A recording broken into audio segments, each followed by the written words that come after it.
Hey everybody, today I want to show you my new XTZL3D 3D printer.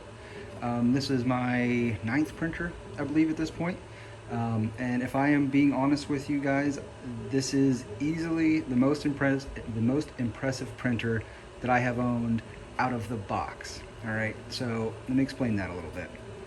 Most folks, when they seem to start with a Creality Ender 3 printer. That's what I started out with. I've since moved on to a handful of other ones.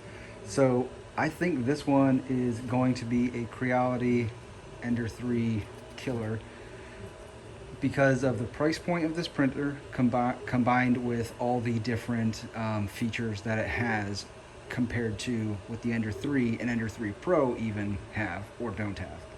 So for starters, just going off of price point alone, the S1, the XTZL3D S1 printer, I bought this one for $179 off Amazon. The Ender 3 right now is going for about $205. The Ender 3 Pro is going for about $240. So the Ender 3 right off the bat is about $25 more expensive. The Ender 3 Pro is about $60 more expensive. And to be honest, this thing was incredibly easy to put together. I have never had a printer together and rocking and rolling as quickly as I've had this one. So I'm not joking, 5-minute assembly, and I bet you half the time I was just giggling to myself at how easy this was to put together. So really it was all of 4 bolts, I think is all it was. This whole top assembly, the crossbar there, all of that was put together, the whole bottom, all put together. All I needed to do was attach the top to the bottom. And that was essentially a bolt there. And I can't really see, I think there's another one right back there. So on either side of them, that's all it was. Which also leads into my next point about how cool this thing is compared to the Ender 3. This is foldable, and it's super easy to fold. Basically, all you gotta do is you come back here, you loosen up the bolt on the back of that one and the bolt on the back of this one, and the whole thing just folds down flat. It's super cool, very impressive. Okay, so a couple other things. This printer, compared to the Ender 3 and Ender 3 Pro, has the exact same print size, so there's no difference there. This printer right here has a 32-bit silent board in it, and it does not have integrated stepper drivers, so you can swap out your stepper drivers in the future.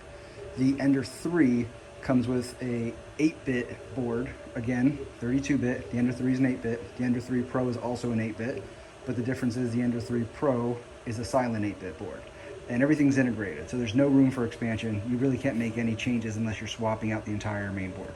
This one though, you have a lot more flexibility if you want to modify it. I will say, with all the printers that I've had, I've typically modified every single one of them. This one right here, I'm not gonna touch because of how well it prints right out of the box, how smoothly everything goes. I don't wanna mess with it. It works really, really nicely. All right, so continuing on, continuing talking about the build plate area here. So the Ender, both of the Enders, the 3 and the 3 Pro, they come with a magnetic build tack surface. So that's nice in the sense that when your print is done, you can take the whole thing off. Like, this plate doesn't come off here unless you remove these guys. But with the Enders, you can take the whole thing right off, and then you just basically pull the build tack surface away from the model, kind of like a sheet of paper. You're just pulling it away from it. However, I like this surface much more. This is the, I'm probably gonna butcher this, Caraborundum glass. As you can see, it's got the lattice work in here.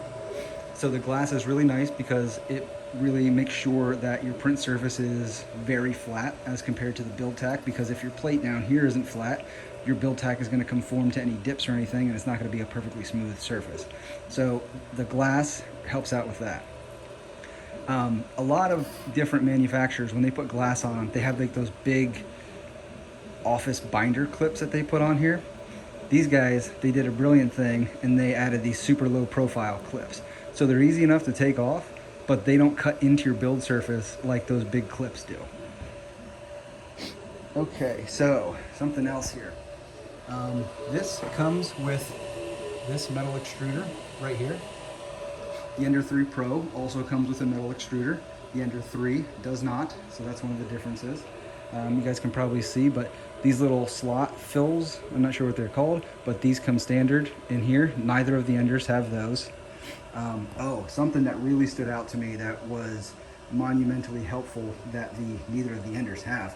May not look like much, but right here and right here, these are belt tensioners, and they're built in, so you don't have to print anything. You don't need to mess around.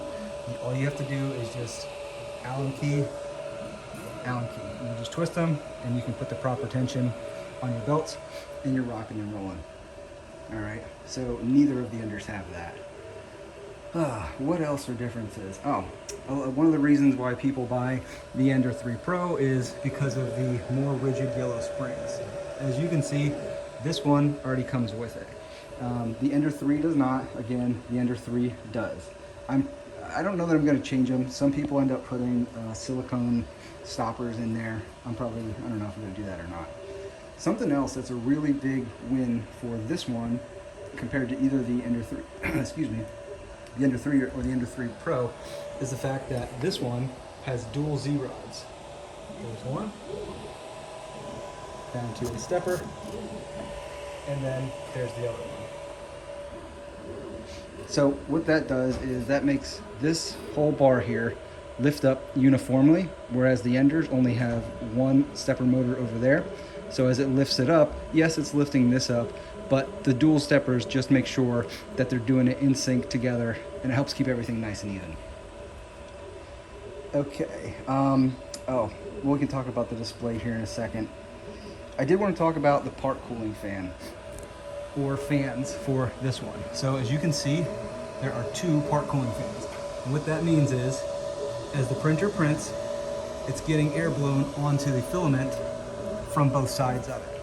The Creality printers, they only have the filament or the part cooling fan on the one side, and it blows from one side.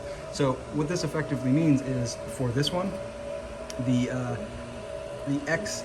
XTZL3D, I apologize, kind of a mouthful to say. This one has it on both sides, so as it cools from both sides, it's going to cool it quicker. So you're going to be able to bridge larger gaps with better results, just because of that fan cooling. Okay, continuing on. So this guy right here, the S1, comes with this very, very nice color touchscreen display. I'm not going to play with it right now because I'm mid-print, but when it's done, we'll come back and we'll take a look at it. For comparison, this is, like I said, a very nice, clear, colorful touchscreen display. Both the Ender 3 and the Ender 3 Pro come with like an 8-bit old school style black and white-ish display with like a little rotary wheel. It works, don't get me wrong, the majority of them use it, but I mean, this is an upgrade, and neither one of the higher end Creality printers come with it. We'll go into all the options because there's an insane amount of options in that as well. So right here it comes with a micro SD card. It comes with a test model print that you can do. I'll show you mine here. So this was my very first print with this printer. Honestly, all I did was I made sure the bed was level, and I did a couple quick retraction calibrations here, just to make sure we weren't getting any strain. And as you can see, this came out really nicely. Like, I'm super impressed. There's only that little guy there at the top, right there. I mean, that's just probably leftover filament as it's pulling away. So a couple other prints that I did with this. Super smooth, super nice quality. And honestly, filament has a lot to do with it. And speaking of filament, they send you with this much right here. What is it, like a half a kilogram? No, it's 200 grams. 200 grams of white. That's not what I'm using here. I guess I should also mention that this is not part of the printer. It actually comes with this guy that mounts up on top. But for what I'm doing, I just wanted to put it there just temporarily. So, and then here's another one. Very, very minimal supports used on this. The detail on it is really nice. It came out pretty clean. thought that one came out pretty clean. All right. Oh, something else I didn't mention that this has that neither of the other, the Ender 3 or Ender 3 Pro have. Let me get it to right here. You have yourself a nice filament runout sensor. So if you got a really long print going on, you run out of filament. Once there's no more filament in there, it will stop your print, or basically just move the head over to the side and keep it in a pause until you get more filament in there. Then you can continue your print. Speaking of continuing prints, this printer also has the power loss resume feature.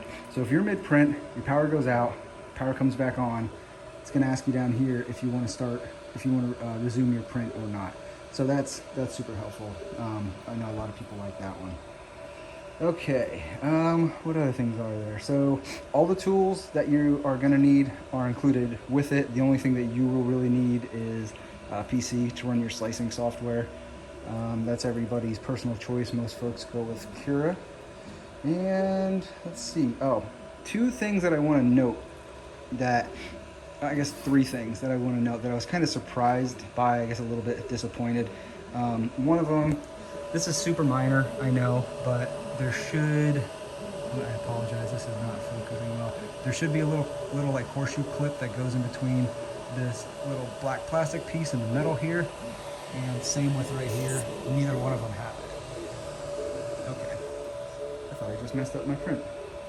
So if it had that, that would be good. That just helps the Bowden tube from being pushed out one way or the other. Oh, this one's kind of important. When you get it and you get it all set up before your first print, just go around, excluding like the tension ones. You're gonna pick those however you set those however you want. Just go around and just retighten every one of the bolts all over, because there were a few of them that were pretty loose. You know, nothing major, but nothing was broken or anything. It's just they were loose, so you'll want to remember that. And then the only other thing that I really want to mention here is that the fans for this are very loud. Like I said, this is a silent board, so for other printers that don't have silent boards, as this is all moving, you'd hear like a wah, wah, wah, wah, wah, wah, wah, you know, but you don't hear that with this one, maybe a little bit. However, the fans are really loud. I'm not sure what you guys are hearing right now, but the fans are really pretty much all I hear. I mean, to the point where if I go upstairs to my house and I don't have anything printing, I can be at the top of the steps and hear the fans clear as day. So, you know, if you're trying to put this in your room, you'll probably want to, I apologize. If you're trying to put this in your room and you want to like print overnight or something like that, if you're trying to watch TV and your printer's in the same room, you may find that distracting. However, you know, you can just go replace the fans with silent fans or quieter fans. I know a lot of folks go with Noctua. But yeah, just so you guys are aware of that. Okay, so all in all, super pumped about this printer. I do think if more people start to know about it, it really would be a Ender killer. Because like I said, all the extra features and stuff that come with this thing, it's already like 25 bucks cheaper than what an Ender 3 used is typically going for. You know, don't get me wrong, you're gonna find deals and stuff out there, maybe find it less, but again, 180 bucks for this guy. It comes with everything on the Ender 3, everything on the Ender 3 Pro, plus the filament runout sensor, plus it folds down, plus it comes with the tensioners right there, plus it comes with the glass and the low profile clips, plus it comes with a 32-bit board, plus it comes with the color touchscreen with an insane amount of options. And once this print's done, we'll go ahead and we'll take a look at that. But I gotta get that print done, and let's see here. So for this guy, we are at 54% done, and we have been printing for 30 hours and 31 minutes. So yeah, that'll give you an idea. Don't get swayed by any of the poor appearance of any of the supports. These are tree supports, so they can get a little bit wonky. The actual model is starting to look pretty smooth. It's going to be hard to see with all that moving, I apologize. But once this is done, we'll take a look at some of these options and we'll go from there.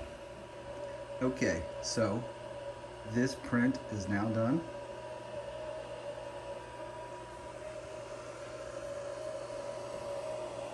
As you can see, there's a lot of support material built within here, but overall the model looks really nice. And also too, I'm gonna stop talking for a second. I'm going to let you guys listen to the fan here, and then I'm gonna shut it off.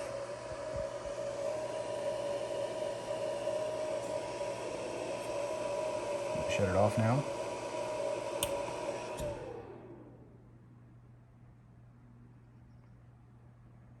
All right, I'll turn it back on so you can hear it again.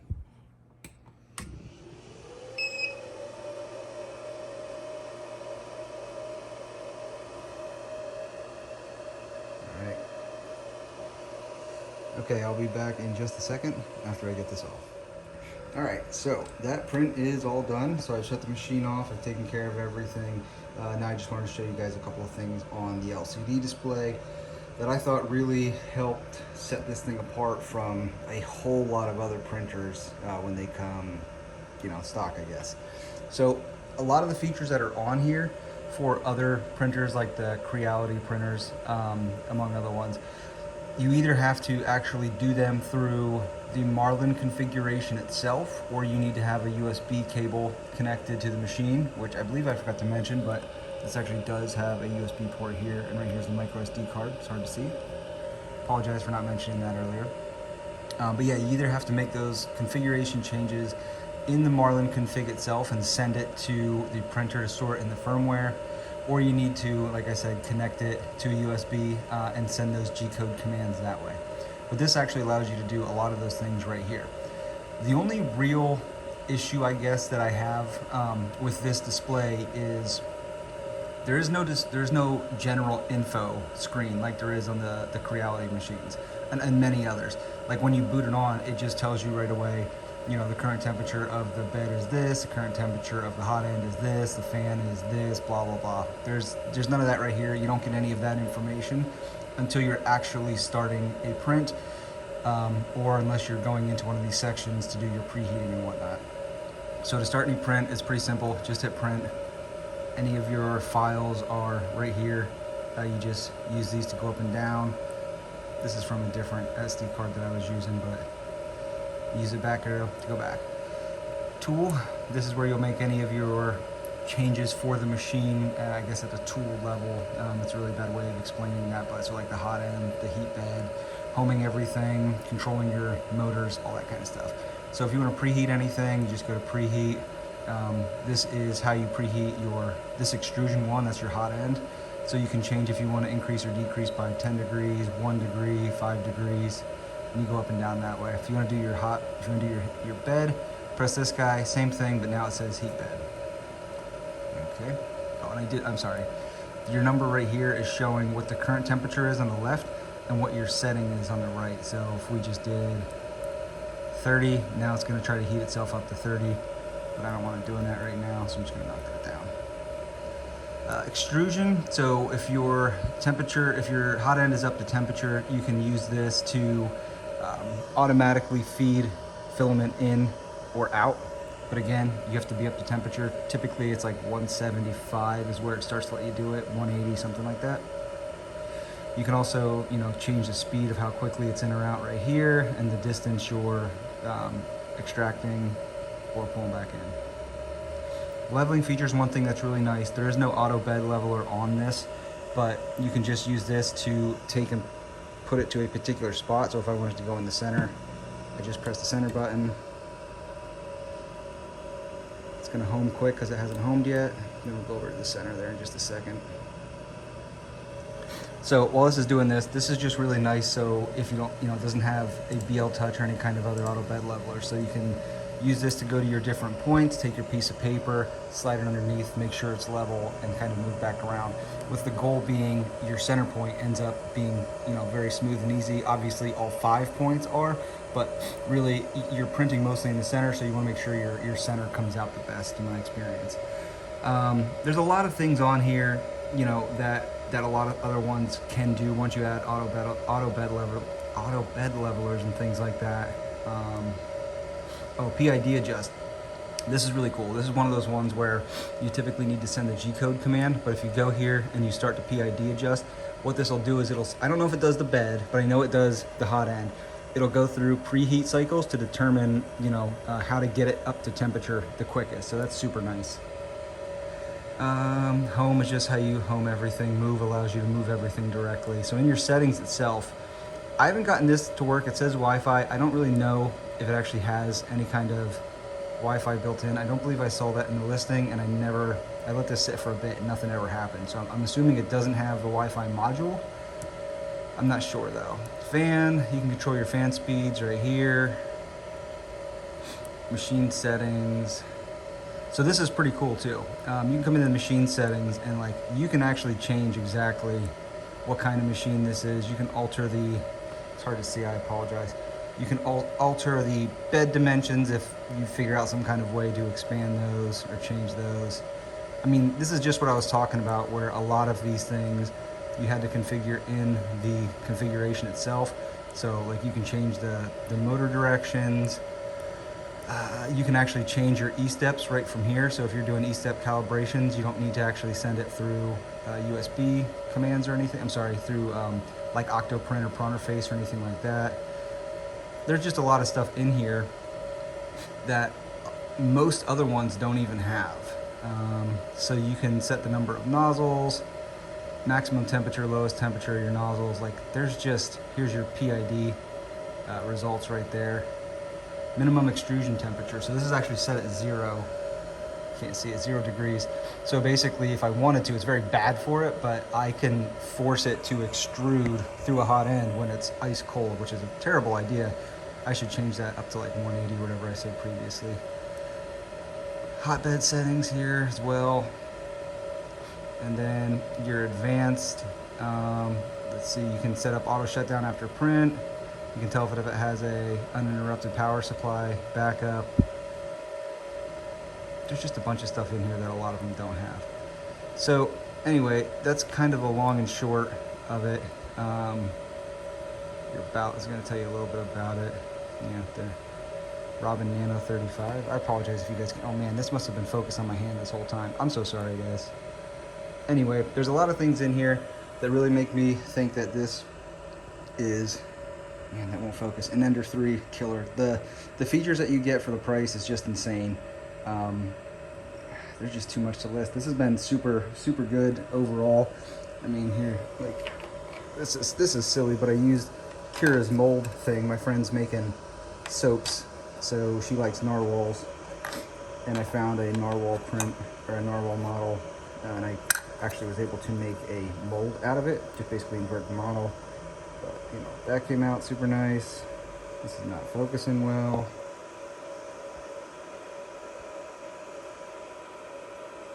Came out nice and clean. But, all right, thank you guys for watching. Hope this was helpful. And if you did find it to be helpful, love it if you watch more of my videos. Thanks, take care.